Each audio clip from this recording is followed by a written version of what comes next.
Hola a todos, les habla Andrés Cervantes y bienvenidos sean a mi canal Arquicultura. En este video veremos las maravillas del mundo antiguo, las cuales estaban concentradas aquí, lo cual claramente no es todo el mundo. Esto fue porque los listados de las maravillas fueron realizados por personas que habitaban esta zona. Existieron muchas listas de maravillas, para nada unificadas entre sí, hasta que en el siglo XVI un pintor neerlandés realizó con base en algunos textos y muchísima imaginación los cuadros con las maravillas. Cuando los cuadros fueron realizados ya solo quedaba en pie la Gran Pirámide de Giza, y si observamos la pirámide notaremos que dista muchísimo del dibujo, lo que pone en completa duda la veracidad histórica de la apariencia de las otras 6 pinturas. Comencemos nuestro viaje en el antiguo Egipto hace más de 4000 años. Alrededor del año 2570 a.C., la Gran Pirámide de Giza fue edificada por el faraón Keops para ser utilizada como su tumba. Con 146 metros de altura fue el edificio más alto del mundo durante milenios. La construcción fue perfectamente orientada teniendo en cuenta el norte. Para ella se usaron alrededor de 2,3 millones de bloques de piedra, cuyo peso aproximado era de 2,5 toneladas por bloque, aunque había algunos que llegaban a pesar hasta 60 toneladas. Originalmente la estructura tenía un reluciente recubrimiento de caliza blanca y se cree que la punta estuvo cubierta en oro, pero en la actualidad ya no cuenta con ninguno de estos dos elementos. Ahora avanzamos en el tiempo hasta el siglo VI a.C., cuando por orden de Nabucodonosor II en Babilonia, actual Irak, se construyen los jardines colgantes de Babilonia, a orillas del río Éufrates. El término colgantes puede traer confusión, esperando ver jardines colgando con cuerdas o cables, pero eso fue un error de traducción, siendo lo más adecuado jardines sobresalientes, aunque colgantes suena mucho mejor. El jardín fue descrito por Estrabón así: este consta de terrazas abovedadas, alzadas unas sobre otras, que descansan sobre pilares cúbicos. Estas son ahuecadas y rellenas con tierra para permitir la plantación de árboles de gran tamaño. Los pilares, las bóvedas y las terrazas están construidas con ladrillo cocido y asfalto. Además, los jardines contaban con un sistema de riego que llevaba el agua desde el Éufrates hasta un lugar de almacenamiento en lo alto del jardín, y luego el agua bajaba a través de canales para el riego de las plantas. Esta es la maravilla más misteriosa de todas.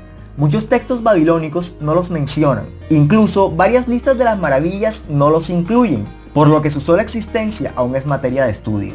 En algún punto cercano a la caída del Imperio Babilónico, ese mismo siglo, los jardines debieron desaparecer en el desierto junto con el resto de la ciudad. Actualmente en Irak, en las ruinas de Babilonia, se ha encontrado un lugar donde se presume que pudieron estar los jardines, pero nada está completamente desmentido o confirmado. También por aquel entonces, luego de aproximadamente 120 años en obras, en el 560 a.C. es terminado el templo de Artemisa en Éfeso, en la actual Turquía. Fue edificado en su mayoría en mármol y con una medida de 115 metros de fondo por 55 de ancho, fue el templo griego más grande que jamás existió, equiparando su tamaño al de una cancha de fútbol profesional. Nos desplazamos hasta el 430 a.C. a Olimpia en Grecia, donde estuvo la estatua de Zeus, un monumento realizado por el escultor Fidias, quien también realizó la estatua de Atenea en el Partenón. La estatua tenía aproximadamente 12 metros de alto y representaba a Zeus, dios griego del trueno, sentado en un trono con el torso desnudo y un manto en las piernas. En su mano derecha sostenía a Nike, diosa de la victoria, y en la mano izquierda un cetro. Esta fue una obra crisoelefantina, es decir que para su elaboración se empleó una mezcla de marfil y oro para los detalles. Mucho tiempo después, el 21 de julio del 356 a.C., en busca de fama, Heróstrato incendió el templo de Artemisa. Y se cuenta que como esa misma noche nació Alejandro Magno, Artemisa estaba tan concentrada en el nacimiento del futuro emperador que dejó perder su recinto sagrado. Por esa misma época, en el 350 a.C., se termina la construcción en Halicarnaso, en la actual ciudad turca de Bodrum, la tumba del rey Mausolo, que nos dejó la palabra mausoleo, con la cual nos referimos a cualquier tumba monumental. La obra tenía aproximadamente 46 metros de altura y constaba de 4 niveles, los cuales estaban ornamentados con relieves de figuras humanas y animales, realizados por escultores griegos. El monumento estaba coronado por una pirámide escalonada, soportada por un grupo de columnas, y en su cima había una escultura de Mausolo con su esposa, en un carruaje tirado por 4 caballos. Esta obra sirvió de inspiración para otras tantas que existen en la actualidad. Regresemos a Éfeso, al 323 a.C., donde el templo de Artemisa es reconstruido. Restituyendo su esplendor e inspirando a poetas como Antíparo de Sidón, que la describió como la maravilla del mundo más impresionante de todas, diciendo: pero cuando vi la casa de Artemisa allí encaramada en las nubes, esos otros mármoles perdieron su brillo y dije: aparte de desde el Olimpo, el sol nunca apareció jamás tan grande. En 292 a.C., en la isla de Rodas, en Grecia, se construye otra de las maravillas, el Coloso de Rodas, una estatua del dios del sol Helios, elaborada con un armazón de hierro cubierto con láminas de bronce y relleno con piedras.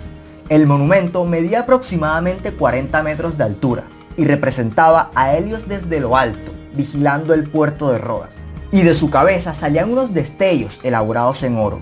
De hecho, en esta escultura se inspiraron para hacer la Estatua de la Libertad. Una gran confusión con el coloso es su ubicación, pues las representaciones gráficas lo ubican con una pierna en cada extremo del acceso del puerto, lo cual está comprobado que no fue así, porque la altura de la estatua no habría permitido tener esa postura. Además, su construcción habría implicado el cierre del puerto y por último, la falta de técnicas para poderlo hacer de esta manera. Se cree que el coloso debió haber estado en un punto alto de la ciudad mirando al horizonte. La última de las maravillas fue construida en el 247 a.C. en la ciudad egipcia de Alejandría, y es la segunda maravilla mejor documentada, el Faro de Alejandría. Fue edificado en una isla llamada Faros, por lo cual a esta torre luminosa se le llamó el Faro. Además, este nombre se volvió el nombre genérico de todas las torres luminosas. Esta obra tenía aproximadamente 130 metros de altura, dividida en 3 secciones, una de planta cuadrada, otra de planta octagonal y la última de planta circular, y en la cima había un gran espejo metálico que reflejaba la luz del sol en el día y la luz del fuego de una hoguera en la noche. Exceptuando los jardines, pues no sabemos exactamente qué pasó con ellos, ni siquiera si existieron, luego de la construcción del faro pasaron solo 21 años en que las 7 maravillas del mundo coexistieron esplendorosas. A partir de aquí viene el ocaso. De vuelta a Rodas en 226 a.C., solo 66 años después de ser construido el coloso. Este colapsa por un terremoto, pero dejaron sus restos acostados donde cayó, pues se creía que el desplome de la estructura era voluntad divina. Un punto más, si la estatua hubiese estado en el puerto, habría caído al fondo del mar, lo cual no ocurrió. Después de Cristo, en 262 en Éfeso, el templo de Artemisa es destruido en su totalidad por los godos, quedando los restos en el lugar. Vamos de regreso a Olimpia al año 391 después de Cristo, para presenciar la desaparición de otra de las maravillas. Los cultos paganos se habían prohibido, sus templos se habían cerrado, el santuario donde estaba la estatua de Zeus se deterioraba. La escultura fue trasladada por lo uso a Constantinopla, actual Estambul en Turquía, para ser anexada a su colección de arte en su palacio, donde fue destruida en un incendio. El destino de las ruinas del templo de Artemisa podía empeorar. Hacia los siglos IV y V, la mayoría de los efesios se había convertido al cristianismo, y el templo de Artemisa había perdido su interés religioso. Lo poco que quedaba del templo fue derribado, y se usaron la mayoría de los materiales para otras obras, siendo la más destacada la Catedral de Santa Sofía en Estambul, que en el siglo VI se le incorporaron gran parte de las columnas del templo de Artemisa, quedando en las ruinas de Éfeso solo una columna en pie. En Rodas, el año 645, luego de 900 años intacto, los restos de hierro y bronce del coloso de Rodas son tomados como botín por los musulmanes, siendo así el final definitivo de esta maravilla del mundo antiguo. Y aunque está comprobado que no fue así, actualmente en cada extremo del puerto hay un ciervo sobre un pedestal donde por tradición se menciona que estuvo cada pierna del coloso.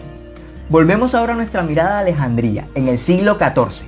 El faro permaneció en perfectas condiciones, hasta que es debilitado por un terremoto en 1303, y es destruido en su totalidad por otro terremoto en 1323, quedando parte de los restos en tierra y otra parte en el fondo del mar.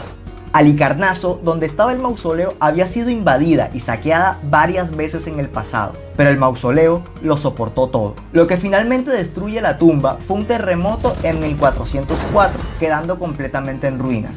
Otra vez volvemos a Alejandría, cuando en 1480 el sultán de Egipto, Qaitbay, utiliza los restos del faro para construir una fortaleza, que existe hasta nuestros días con una mezquita en su interior, aunque no utilizó la totalidad de los materiales, pues gran parte sigue aún en el fondo del mar.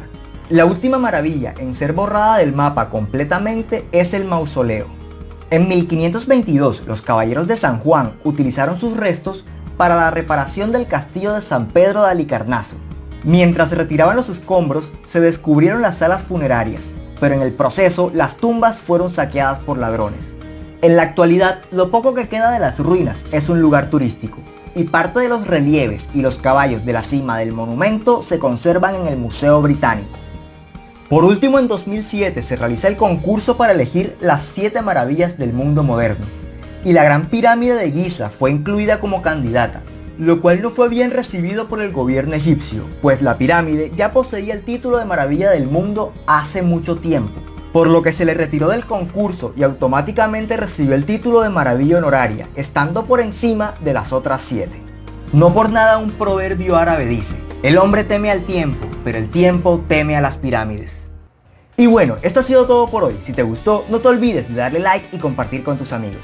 Y para que no te pierdas de próximos contenidos, suscríbete a nuestro canal de YouTube y síguenos en las redes sociales de Facebook e Instagram. Les habló Andrés Cervantes. Hasta la próxima.